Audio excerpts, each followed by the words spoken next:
No alpha had ever failed to recognize an omega. It wasn't theory. It wasn't belief. It was law. Something written into their blood. Alphas dominated. Omegas submitted. And scent was truth. So when he walked into the room, everything should have gone exactly as it always did. The hall was filled with omegas, silent, still, waiting, some hopeful, some terrified, some already broken before being chosen. I stood among them, head lowered, hands clenched at my sides, breathing carefully, controlling everything like I had trained myself to do. Because unlike them, I wasn't just waiting to be chosen. I was waiting to be exposed. The doors opened, and the air changed. You didn't need to look up to know an alpha had entered. Power didn't knock, it pressed. It suffocated.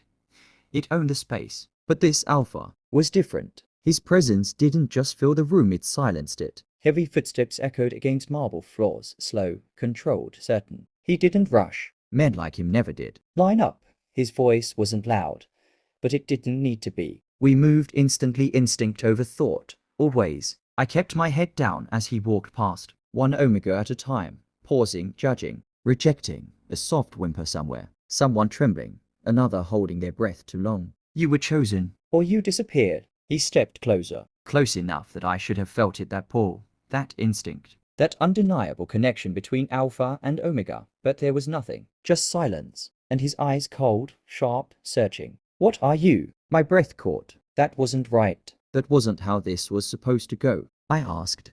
His voice dropped slightly.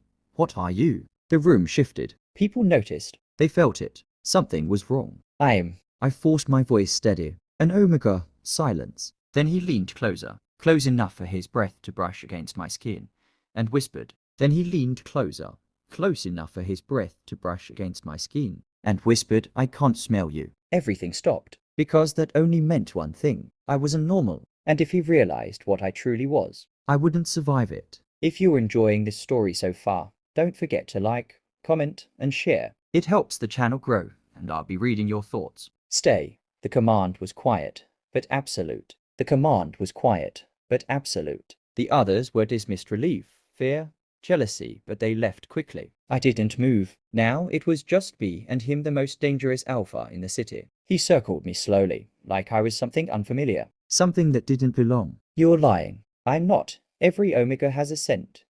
His voice dropped lower, darker. Except you. I swallowed. You're still standing near me. A pause. Then something unexpected flickered in his eyes, interest. Careful, he said softly. His hand lifted, gripping my chin, tilting my face up. Not violent, not gentle, controlled. I don't like being challenged. Then, stop asking questions you don't want answers. To silence. Heavy, then a breath of something dangerous. Interesting. He let go, but didn't step back. I've never met something I couldn't understand.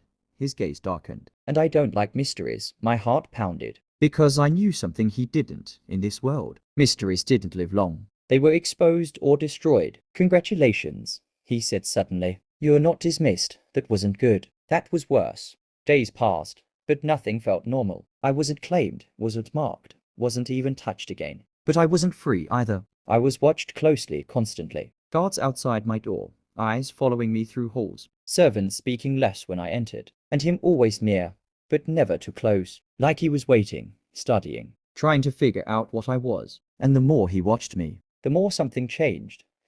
Not in me, in him. The first time it showed was when another alpha laughed. He doesn't even smell like an omega. The room froze. I lowered my eyes, used to it, prepared to ignore it. But then his voice cut through the air. Then suddenly, strong arms pulled me down. His body covered mine, shielding, protecting. Bullets hit the wall behind us. Don't move. His voice wasn't cold. It was furious. And something else. Something that made my chest tighten. Fear. For me, when it ended. There was blood. On him. Not me. You're hurt. It's nothing. But when I reached out, he grabbed my wrist. Not harsh. Desperate. You could have died. His voice wasn't steady. That was the first time I saw it, the crack. The truth. He wasn't emotionless. He was controlled. And I was the one thing breaking that control. That night, he didn't send me away. We sat in silence. Close. You're afraid, I said softly. Silence. Then yes. Honest. Heavy. And now. A long pause. Then. You're already my weakness. And that was more dangerous than anything else. Do you think you'll protect him? or destroy him when he finds out the truth? Tell me what you think in the comments.